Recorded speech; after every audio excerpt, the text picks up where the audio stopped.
Le théâtre, Alors le théâtre, il faut écrire pour le théâtre, il faut faire quelque chose pour le théâtre. C'est un matériau extraordinaire potentiellement extraordinaire.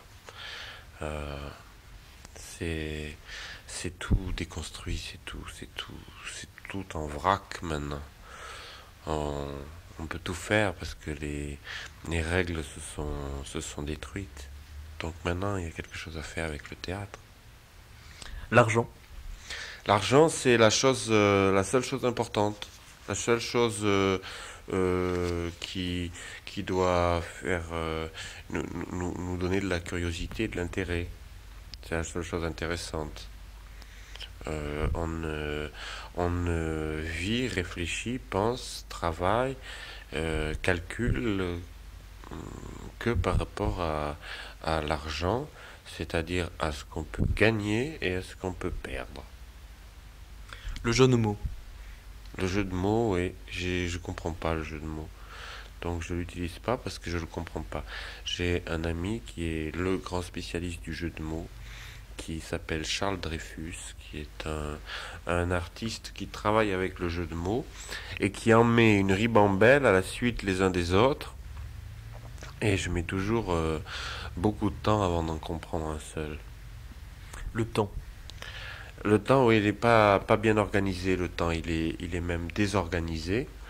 Alors, d'un côté, on va très lentement voir nos cheveux qui blanchissent et nos dents qui noircissent, mais à part ce mouvement qui est très lent, le temps lui-même est de façon flagrante désorganisé, c'est-à-dire qu'il n'avance pas d'un seul côté, mais on peut voir qu'il nous prend de revers, il nous prend de travers, il traverse, il passe dans un sens puis dans l'autre, il a plusieurs sortes de montées et de descentes, il y a plusieurs directions à la fois, et on le re-rencontre souvent, le temps.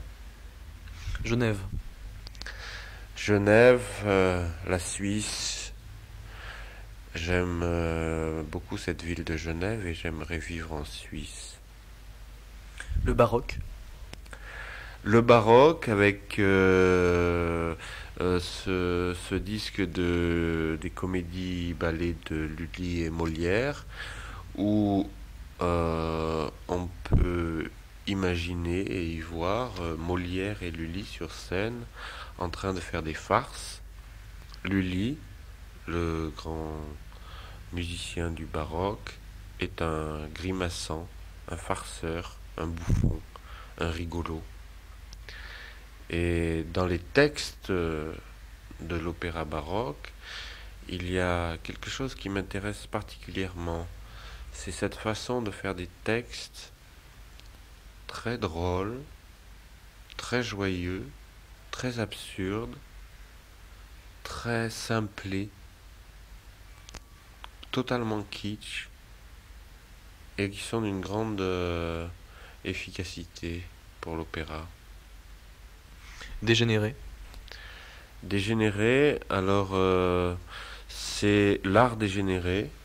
On fait de l'art dégénéré et il se trouve qu'il y a eu une grande exposition et manifestation à organiser à Aix-en-Provence sur l'art dégénéré parce que vous savez que le sud de la France est une région parmi d'autres d'ailleurs, il y en a de plus en plus, où il y a des forces politiques qui combattent ce qu'ils appellent encore l'art dégénéré, c'est-à-dire qu'il y a une sorte de reproduction avec exactement les mêmes termes et les mêmes personnes visées, le même style de personnes visées, encore dans cette problématique d'un art dégénéré. Alors, il y a eu cette exposition où on a montré d'un côté l'art qui était défini donc comme dégénéré en Allemagne dans les années 30. Et d'ailleurs, on peut remarquer que c'est d'ailleurs l'art fondamental de l'Allemagne, ce qui n'est pas un hasard parce que ce travail fait par les nazis sur l'art dégénéré, c'est un travail qu'ils ont repris d'un travail très intéressant, lui, qui était de mettre en confrontation l'art le plus contemporain et le plus de qualité et l'art des fous et des asiles et des prisons. Et ça, c'était un travail scientifiquement très intéressant qui ressemble un peu au travail de l'art brut qui a été fait plus tard, qui a été fait après la guerre.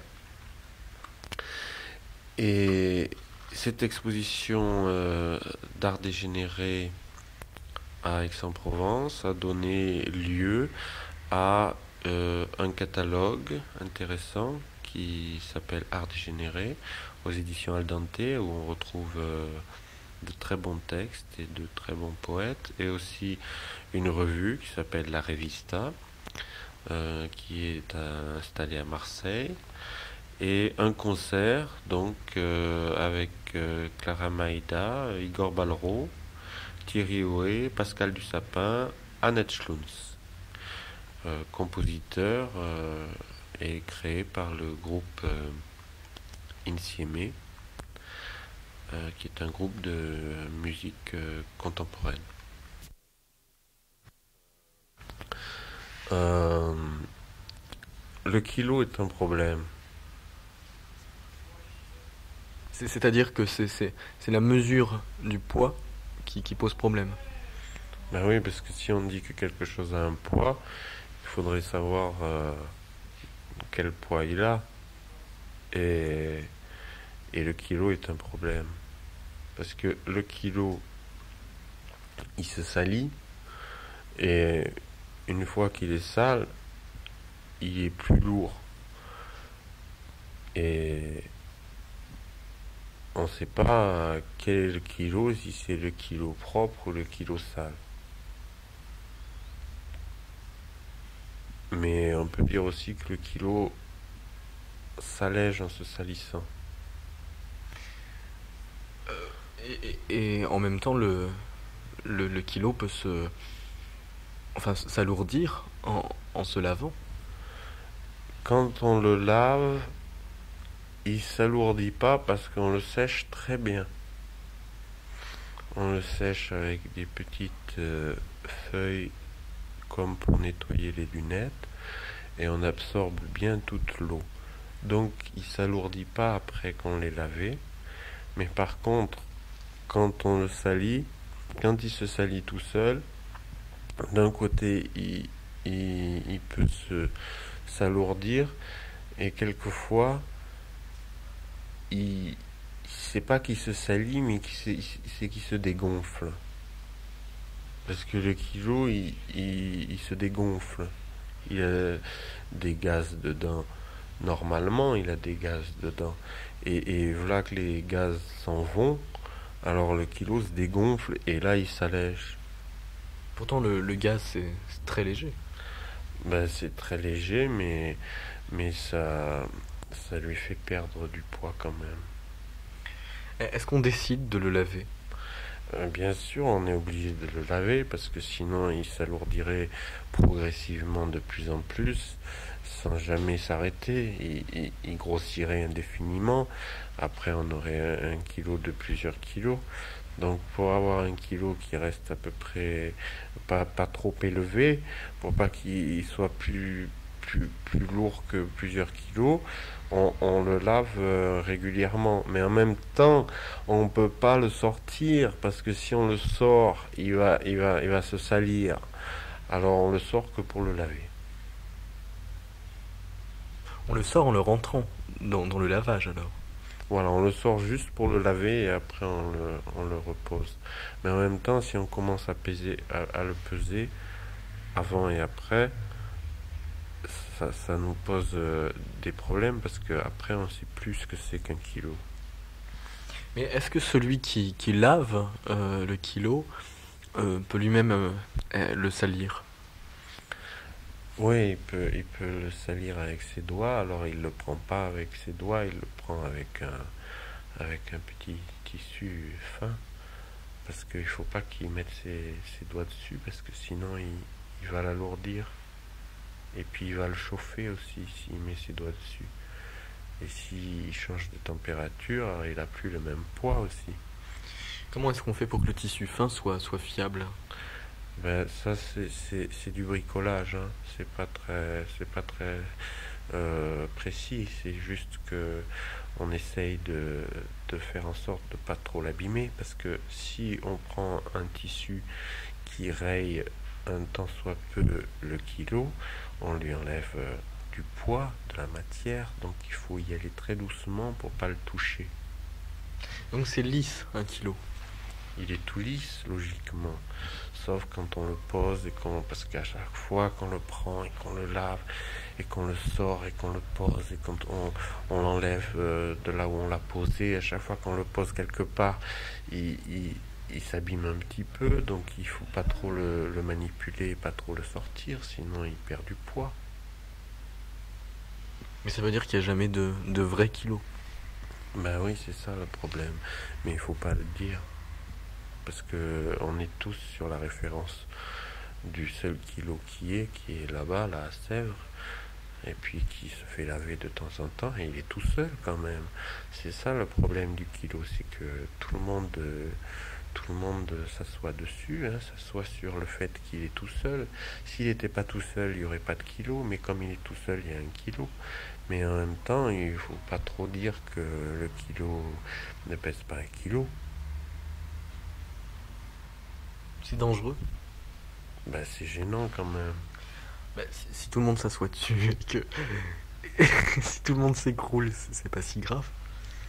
Mais tout est basé sur ça. Alors il faut tout ce qui est le poids est basé sur notre petit kilo. Il est pas gros, hein. Il est vraiment tout petit, le pauvre. Il est tout petit et tout seul et dans sa vieille maison de Sèvres et il faut pas trop le toucher.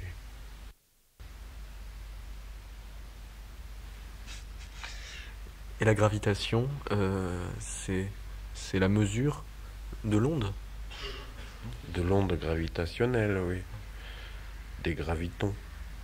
Mais elle est changeante, elle est variante, elle est, elle est, en plus, il y a la salissure qui vient dessus. Est-ce qu'il pourrait y avoir une nudité sans salissure? Ou est-ce qu'il faut d'abord salir pour envisager que d'abord ce fut nu? Ce qui est pareil entre la nudité et la salissure, c'est que on peut dire je suis tout nu et dire je suis sale.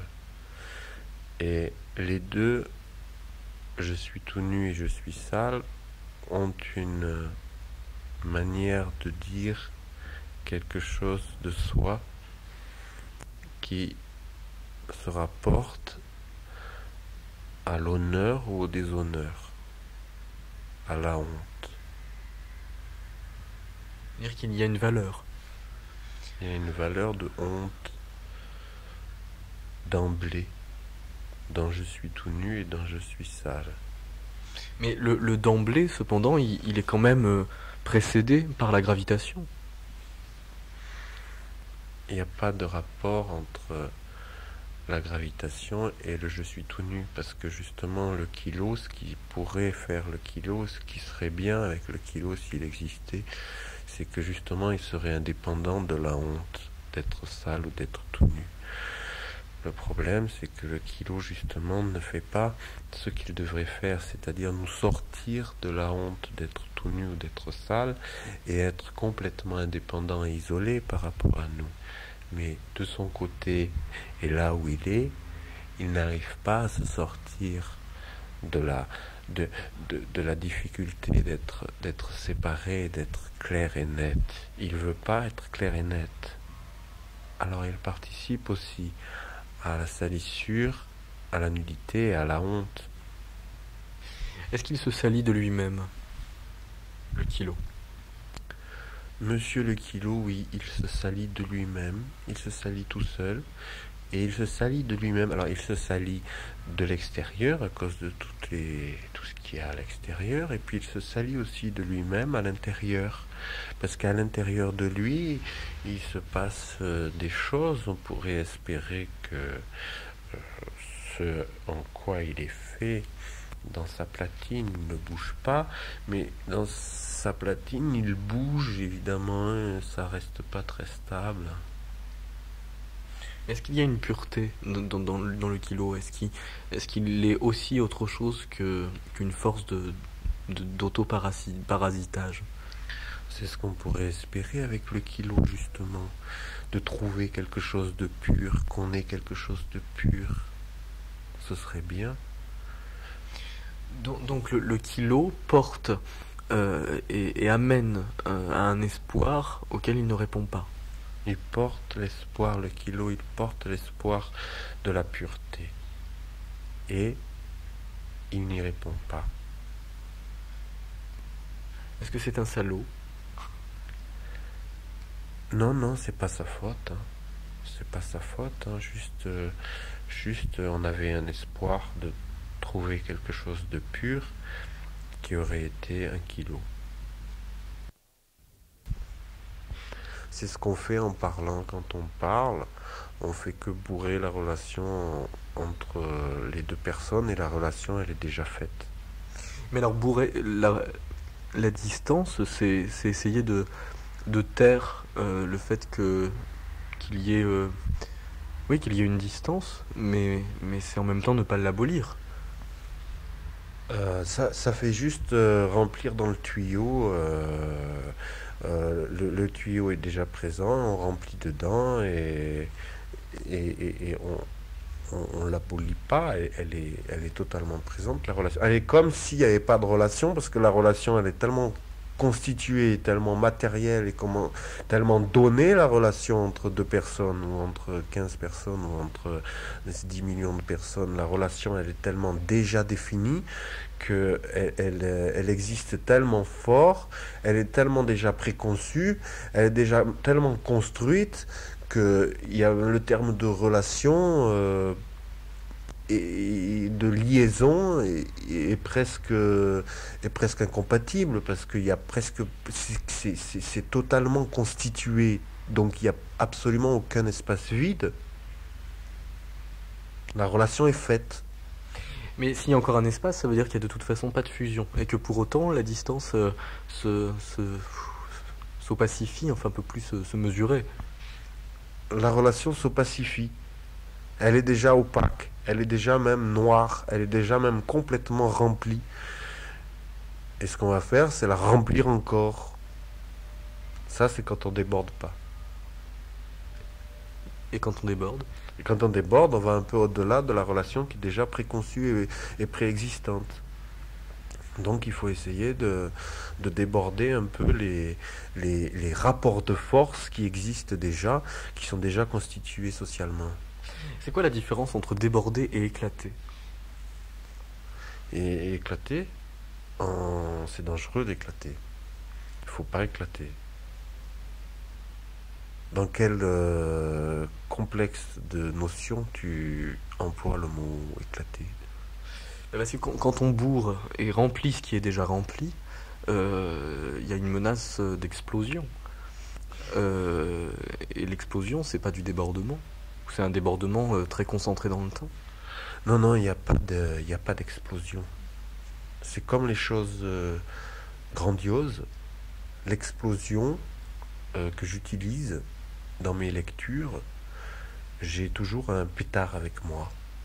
Et je fais une explosion en allumant mon pétard. C'est un pétard moyen. C'est pas un pétard très gros, mais c'est un pétard moyen qui est une véritable explosion. Mais l'explosion, elle ne va pas au-delà de mon pétard. Et comment est-ce que tu peux savoir que c'est un pétard moyen alors que on remplit tellement les choses qu'on ne peut plus mesurer objectivement la taille du pétard? Non, non, mais on parle pas en l'air. Mon pétard, il est moyen parce que c'est un pétard moyen. Et on a beau parler toujours dans la relation, elle éclatera jamais. Une relation, ça éclate pas. Une relation, c'est un rapport de force. Le rapport de force, il éclate pas. Le rapport de force, on va que le remplir, mais il éclatera jamais. Par contre, les termes de la relation peuvent éclater. Non, non, les termes de la relation, ils peuvent pas éclater non plus. Non, non, rien ne peut éclater. Sauf un pétard, il éclate. Mais sinon, il n'y a rien qui éclate. Il faut pas espérer éclater. Comme il faut pas espérer éclater. C'est vrai qu'on espère bien éclater. Mais la saturation, n'est-ce pas l'étape qui précède de justesse l'éclatement? Le débordement. Le débordement. Oui, parce que quand on remplit beaucoup, après, on peut espérer qu'il y ait un tout petit peu qui déborde un petit peu. On peut espérer ça, un petit débordement. Ça s'espère. Oui, on l'espère, oui. Ça doit pas fonctionner à chaque fois, hein. Faut pas, on peut pas l'espérer à tous les coups, mais si on pouvait avoir un petit débordement, ce serait la chose la plus grandiloquente qu'on pourrait avoir. Grandiloquent, ça veut dire que ça reste verbal. C'est ça, puisque là on parle de faire un petit débordement avec le verbe, donc ça pourrait être grandiose verbalement, donc grandiloquent. Est-ce que ça veut dire que c'est dérangeant ou provoquant? Provoquant, je sais pas si c'est provoquant, mais si ça peut être dérangeant, oui, obligatoirement, s'il y a un petit débordement, c'est très dérangeant. Logiquement, c'est très dérangeant, un petit débordement. Si on déborde une relation qui existe déjà, un rapport de force qui existe déjà, si on le fait déborder un tout petit peu, ça crée des complications énormes. Enfin, ça crée des complications en tout cas. Peut-être pas énormes, mais ça crée des complications, ça brouille la relation. Mais est-ce que la relation n'est pas brouillée d'avance dans la mesure où on la bourre? Non, non, le fait de la bourrer, vraiment, ça ne le change pas. La rend parfaite. Elle est tout à fait parfaite. Et elle est absolument pas dérangée. Mais elle est quand même brouillée au départ, elle est opaque. La relation est parfaitement pure et nette et claire. Et absolument constituée d'une façon très nette et de façon très claire. Et, et, et aussi clair qu'un rapport entre toi, entre une personne, entre n'importe qui et un représentant des forces de l'ordre. Ça, c'est net. C'est très clair ça. Il y en a un qui a un pistolet et nous on n'a pas de pistolet. Et la relation elle est très claire. Mais est-ce que c'est pas plus clair pour celui qui a un pistolet que pour l'autre?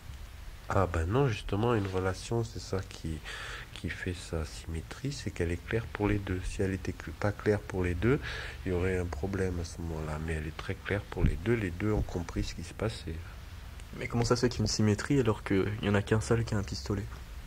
Parce qu'il y a une symétrie entre un qui en a un pistolet et un qui n'a pas de pistolet. C'est la relation, elle est faite comme ça. Et la symétrie, elle est entre un qui a le pistolet et un qui n'a pas le pistolet. C'est ça qui est la relation. La maladie, est-ce que c'est vital?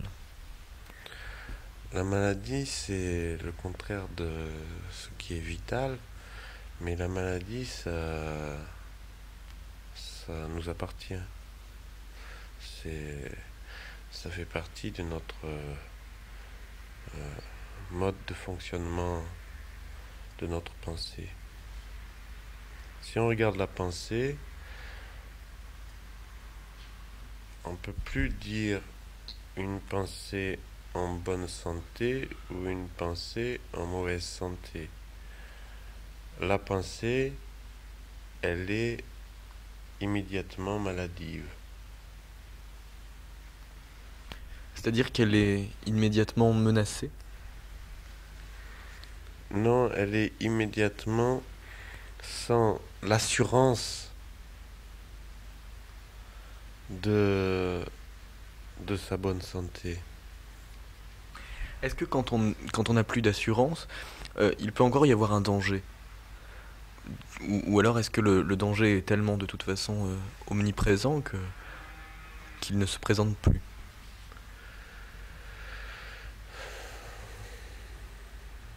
Le danger, oui, est présent toujours, oui. Présent dans la malade pensée. Il y a le danger de tomber, le danger que la pensée tombe, se perde, soit désorientée totalement. Est-ce qu'il y a un vertige dans la maladie?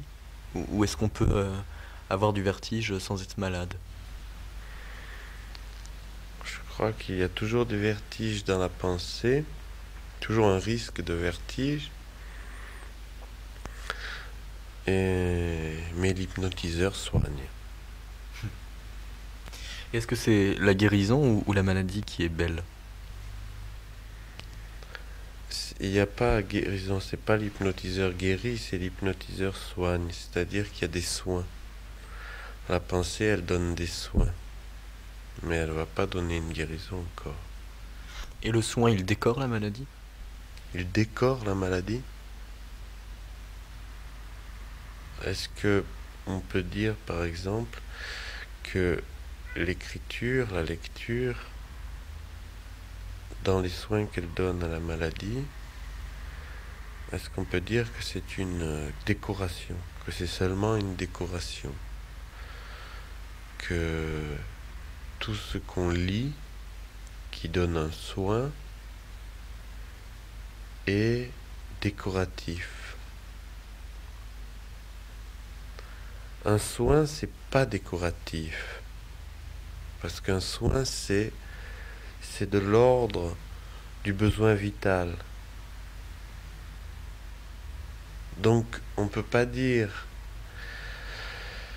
que un texte, dans son inutilité de soin, est seulement décoratif. Parce qu'il est très utile comme soin. Est-ce que la maladie est toujours grave? La maladie, non, elle n'est pas grave. Elle est tout à fait dans l'ordre du normal, pas dans l'ordre de l'exceptionnel. Est-ce que le fait qu'il y ait soin fait que la maladie est toujours incurable? Oui, la maladie de la pensée,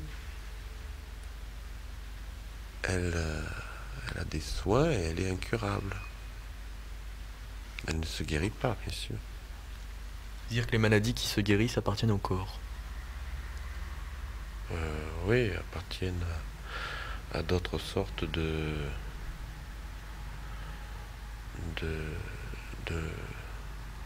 une autre sorte de maladie. Donc la guérison, c'est ce qui achève la maladie. Donc la maladie que l'on soigne n'a pas de fin. La maladie que l'on soigne par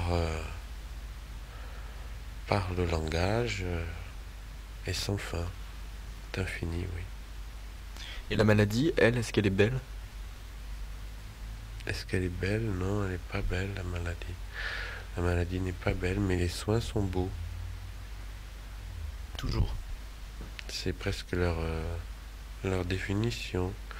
Un soin est un soin beau. Parce que le soin donne du bon. Pourquoi est-ce que tu dis heureusement qu'il est mort?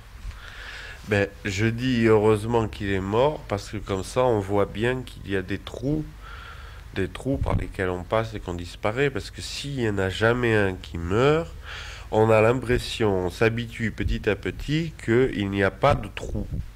Pourtant, il faut bien le reconnaître, il y a des petits trous de partout dans lesquels, hop, on peut disparaître n'importe quel moment et on est disparu. Et s'il n'y en a pas un qui fait l'expérience de temps en temps, s'il n'y en a pas un qui tombe dans un trou de temps en temps, on croit qu'il n'y en a plus du tout de trous, qu'on vit complètement dans un monde lisse où il n'y a plus aucun trou. Pourtant, les trous, ils existent bien. Il faut donc qu'il y ait des morts pour qu'il y ait, pour qu'on sache qu'il y ait des trous. Et pourquoi est-ce qu'il est si important que l'on sache qu'il y ait des trous? Parce que si on vit dans un monde avec des trous par lesquels on passe, que quand on passe dans les trous, ça y est, c'est qu'on est mort. Si on vit dans un monde qui a des trous, autant en faire l'expérience, autant vivre avec, autant que ce soit pas quelque chose d'abstrait, d'extérieur. C'est pas abstrait, c'est pas extérieur, c'est pas exceptionnel, c'est pas presque inexistant. C'est totalement existant là tout le temps. Oui, mais si personne ne mourait, on s'en foutrait qu'il y ait des trous. Mais oui, mais justement, c'est pas personne ne meurt. Il n'y a pas personne qui meurt. Mais on pourrait presque le faire semblant que. On pourrait presque faire semblant qu'il n'y a pas de trou et faire semblant que tout est lisse et qu'il n'y a pas de possibilité, sauf cas exceptionnel, extrême, hospitalier et particulier. Et non, il n'y a rien de tout ça. C'est pas extrême que de mourir. C'est à côté de nous, juste à côté de nous, juste avec nous, tout le temps avec nous.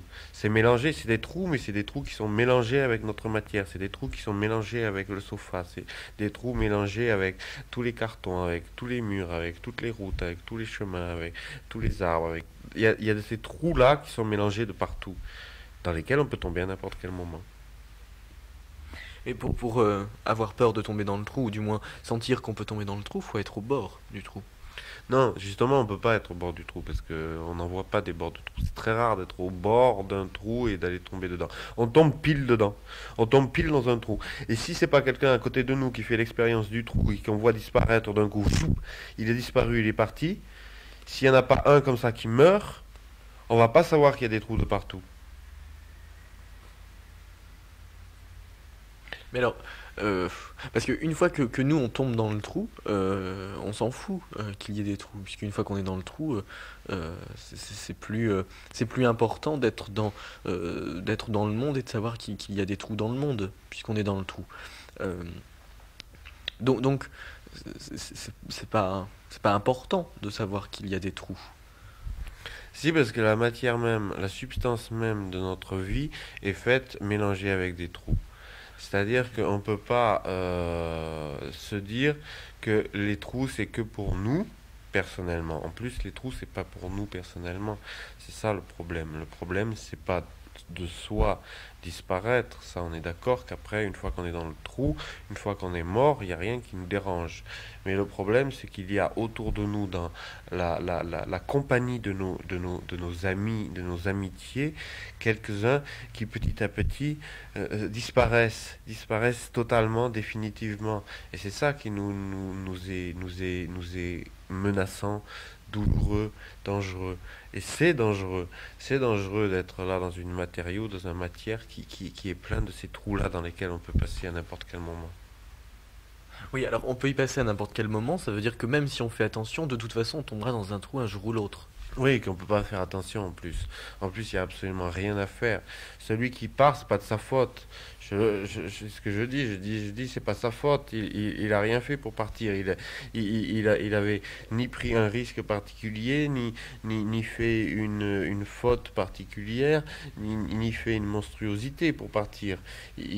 Il est parti, il s'est tombé sur lui, c'est par hasard, c'est vraiment le hasard, c'est vraiment le coup de dé, c'est vraiment le non-sens. Mais c'est pas le non-sens si on sait qu'il y a des trous. C'est pas le non-sens de tomber dans un trou par hasard. Si on sait que parmi tous les matériaux sur lesquels on est, parmi toute la surface sur lesquelles on sait qu'à un moment donné, il y a quelques trous au hasard qui sont installés.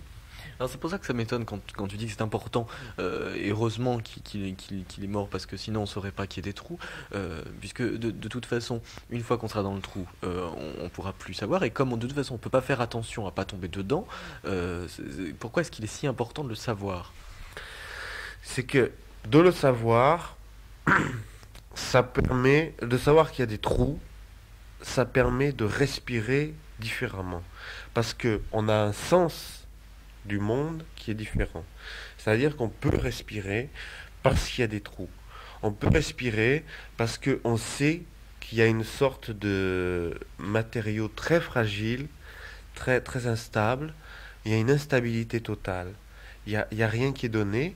Il y a comme une continue menace dangereuse, une sorte d'insignifiance comme ça.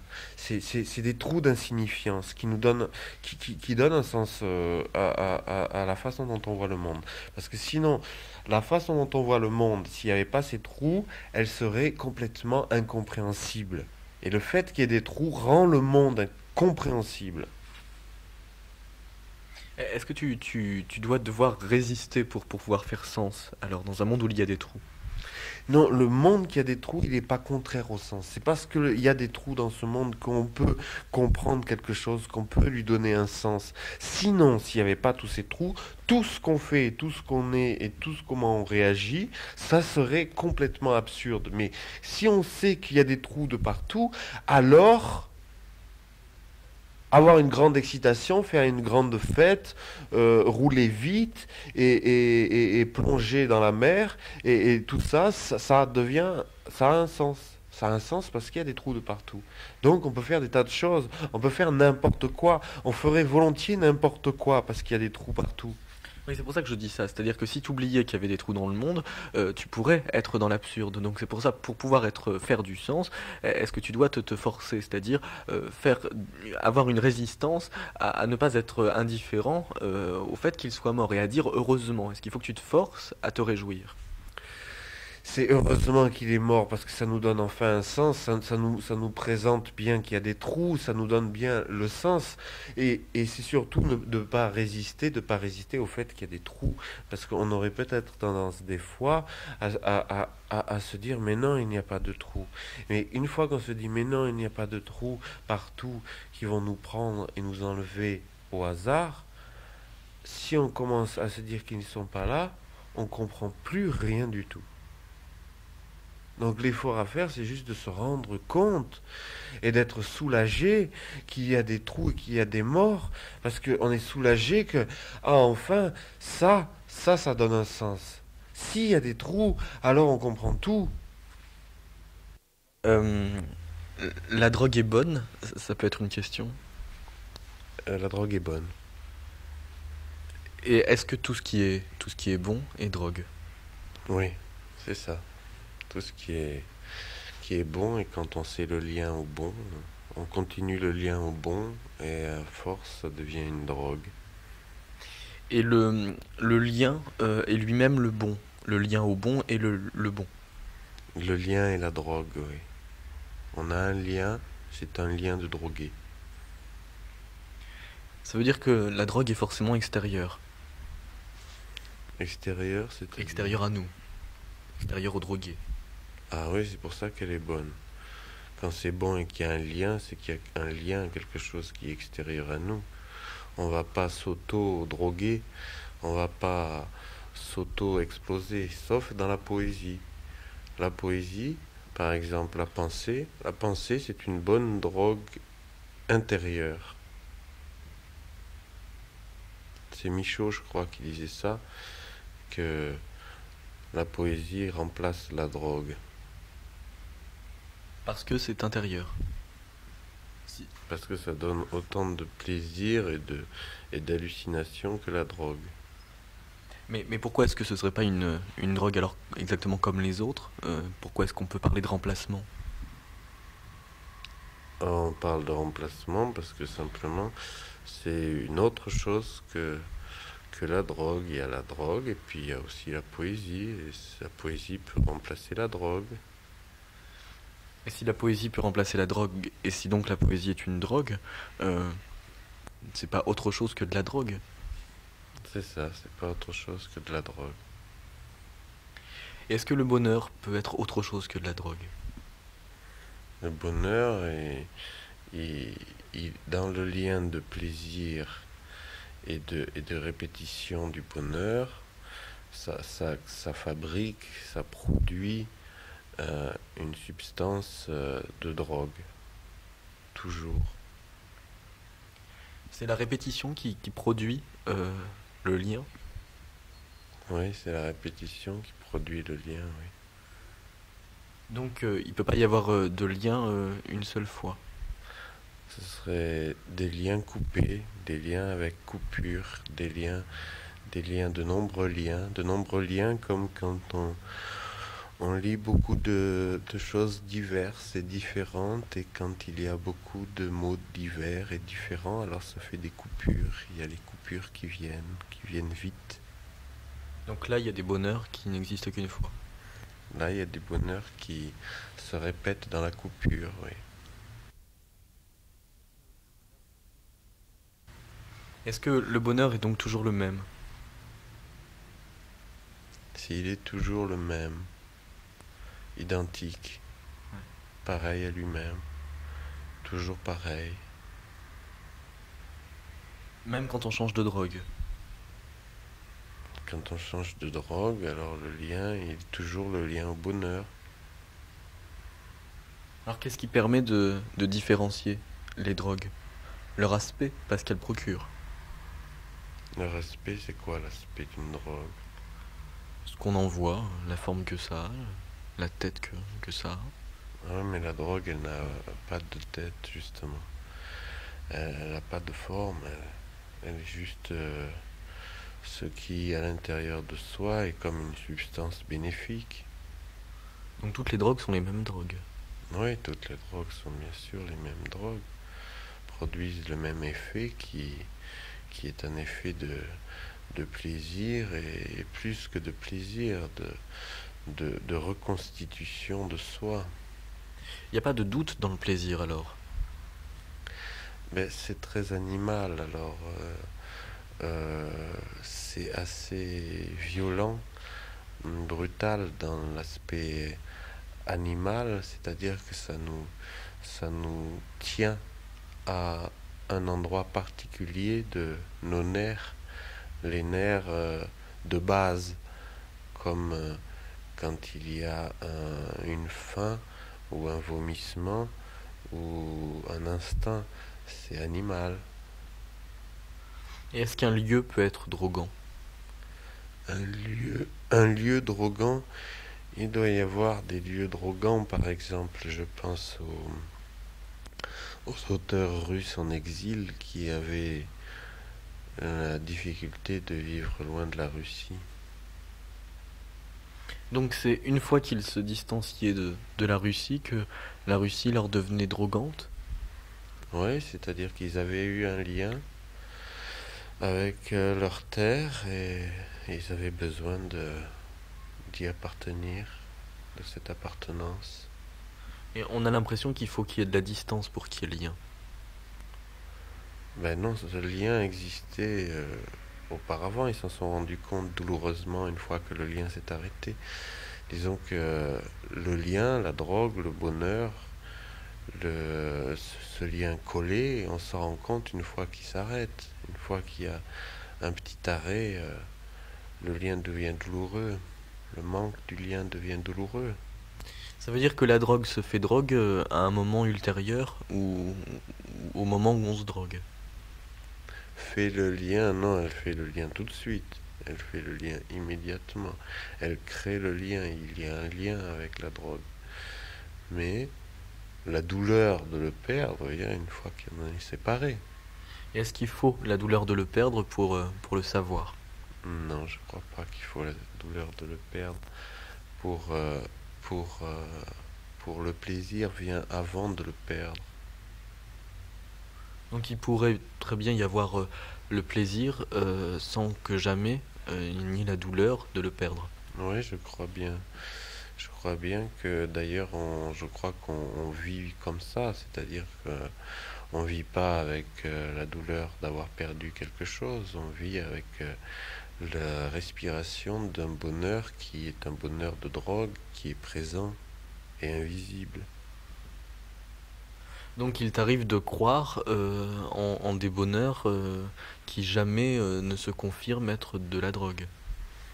Je crois que nos bonheurs, c'est de la drogue. Nos bonheurs, c'est des gros tas de drogue. Ce sont des tas confus. Ce sont des appartenances, des tas confus, des, des tas enveloppants. Est-ce que tu ne fais pas une poésie assez ésotérique pour te faire plaisir et faire plaisir à tes amis? Une poésie ésotérique. Ma poésie est ésotérique, oui. Mais c'est pas pour me faire plaisir ou pour faire plaisir à quelqu'un. Et il se trouve qu'elle est totalement ésotérique. Et donc ça veut dire que ça ne communique rien au lecteur? Exactement. Ça communique. Elle arrive à rien communiquer du tout. Elle communique. Elle arrive pas, quoi. Elle arrive pas à communiquer quelque chose. Elle est beaucoup trop ésotérique. Mais si on comprend rien, ça sert à rien. Enfin, c'est. Et ça, justement, c'est qu'elle sert à rien. C'est ça, c'est que comme ça communique rien, ça sert à rien. Et, euh, et on peut vraiment dire que c'est de la poésie qui sert à rien. Enfin, quand on te lit, on a l'impression que, je sais pas, tu brasses de l'air, tu répètes beaucoup de choses. Je sais pas si c'est, si on peut dire enfin, comment est-ce que tu peux convaincre des éditeurs de publier je sais pas, avant enfermé dans une tour d'ivoire à laquelle personne ne comprend rien. Oui, c'est vrai que c'est vraiment brasser du vent. C'est vraiment brasser du rien, parce que déjà les mots qui n'ont à ce point pas de sens, c'est rien. Et je les mélange quand même. C'est-à-dire que je fais quand même l'effort de, de, de, de, de brasser du rien qui ressemble un peu à de l'air, l'air qu'on respire. Et je fais un peu office de ventilateur. Comme il y a des ventilateurs qui sont assez jolis, qui sont des ventilateurs d'ameublement. Je fais une poésie d'ameublement, euh, comme bien entendu il y a d'autres sortes d'ameublement. Et le ventilateur d'ameublement, c'est celui qui brasse l'air, mais avec une certaine aspect décoratif. Mais enfin, quand même, normalement, la poésie, ça fait passer des émotions, c'est fait pour partager des choses. Ben, partager des choses, si on veut partager quelque chose et communiquer quelque chose, on n'a qu'à le lire. Il n'y a pas besoin de la poésie pour ça. La poésie, elle ne fait que brasser de l'air en plus que de le dire. Parce que si on a quelque chose à dire, il suffit de le dire. Et cette poésie-là, elle brasse de l'air, donc sans émotion particulière, sans état d'esprit particulier. C'est juste un brassage d'air et un peu ésotérique. D'accord, mais enfin, on dirait que tu tournes autour du pot, jamais tu franchis le pas vraiment, et on pourrait attendre à ce que tu en dises plus, même si c'est pas pour faire passer un message, ça pourrait être un peu plus clair quand même. Oui, c'est vrai que ça pourrait être un peu plus clair de dire quelque chose un peu plus clairement. C'est-à-dire que c'est toute la difficulté de dire quelque chose clairement. Mais je pense qu'il y a beaucoup de gens qui disent des choses clairement. Je crois que toutes les choses, elles sont bien dites très clairement. Elles sont très bien écrites aussi très clairement. Il y a une foule de gens qui sont là pour expliquer les choses qui sont déjà très claires. Et peut-être il n'y a pas besoin de rajouter. D'ailleurs, c'est bizarre parce que cette volonté de vouloir entendre quelque chose de clair, ça me paraît toujours étrange dans le sens où j'ai l'impression que ça existe déjà, qu'il y a déjà suffisamment de clarté, par exemple dans les livres de cuisine ou dans les livres de jardinage, on explique quand même très clairement ce qu'il faut faire.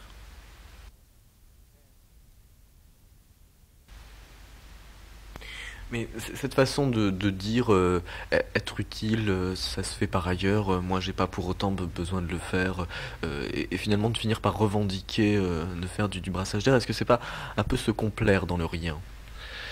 Je veux pas revendiquer que je brasse de l'air. Il se trouve que c'est comme ça, c'est un constat que nous constatons euh, que ce n'est que du brassage d'air.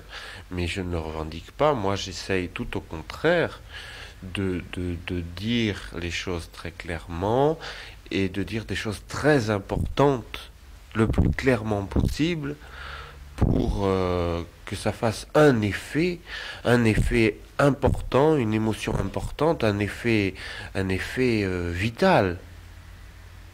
Mais finalement, on dirait quand même que tu te moques un peu des gens qui, eux, prétendent ne pas brasser de l'air. Ah non, non, je ne m'en moque pas, je dis au contraire qu'ils font un bon travail, ils font du bon boulot.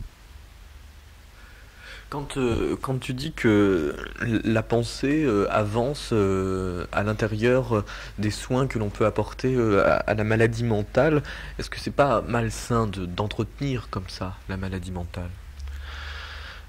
Euh, J'entretiens la maladie mentale pour simplement qu'elle continue à produire un mental, c'est-à-dire produire un pensée, si c'est possible. Si c'est possible de pouvoir lui insuffler à ce cadavre un tout petit peu de vie encore, un peu plus, lui faire du bouche à bouche pour qu'il respire encore quelques minutes, ce serait bien. Mais comment est-ce qu'on peut prétendre faire une lecture de textes dont on comprend que des petits bouts, finalement pas grand-chose? Comment est-ce qu'on peut viser un public comme ça? Ben, c'est-à-dire que justement on ne le vise pas. L'important dans cette histoire, c'est que personne ne soit visé. Parce que il faut pas viser les gens. C'est plutôt en regardant n'importe où, à côté, en l'air ou par terre, qu'on peut dire quelque chose. Ici, c'est un dire qui ne vise personne en particulier. Mais est-ce que c'est pas un peu lâche de dire qu'il faut viser personne? Ben, c'est pas une lâcheté au sens d'un retrait. On ne fait pas un retrait par rapport à une attaque personnelle ou à une complaisance personnelle. C'est simplement qu'on a besoin ici d'avoir un regard dans le flou pour pouvoir simplement savoir ce qu'on est en train de dire. Oui, mais quand tu dis, moi, oui, finalement, peut-être, il se trouve que je brasse de l'air et que les gens se retrouvent devant ça, ils peuvent avoir l'impression qu'on se fout de leur gueule. Il n'y a pas de lâcheté dans le sens où quand on regarde pas, qu'on regarde en l'air, qu'on regarde ce qu'on est en train de dire, il y a un certain courage à affronter ce qu'on est en train de dire. Il y a un certain courage à affronter le sens, la chose qu'on dit, plutôt que d'affronter dans la relation, de viser quelqu'un de son bon côté ou de son mauvais côté. Et c'est pas une lâcheté, je crois. Enfin, il y a quand même une fuite c'est un faux affront, puisque c'est un affront qui repose sur rien, qui repose sur des écrits qui se revendiquent, enfin, qui se revendiquent pas, mais qui s'avouent et s'acceptent comme ésotériques. Parce que même si tu dis, certes, on peut constater qu'ils le sont, tu continues à les faire ésotériques sans essayer de les ouvrir davantage. Est-ce que, est-ce que être en transe, c'est biaisé? C'est ça la question. Est-ce que la transe, c'est un biais? Est-ce qu'on peut dire que celui qui est en transe fait un autre travail qu'un travail essentiel d'affronter? Si il n'était pas en transe, il serait dans une sorte de manipulation de l'autre, dans une sorte de mensonge de calcul, de mensonge de calcul de relations entre les personnes, de sous-peser. Celui qui est en transe, là, il sous-pèse plus dans l'ordre de l'humain, il calcule dans l'ordre du démon. Il travaille avec le démon.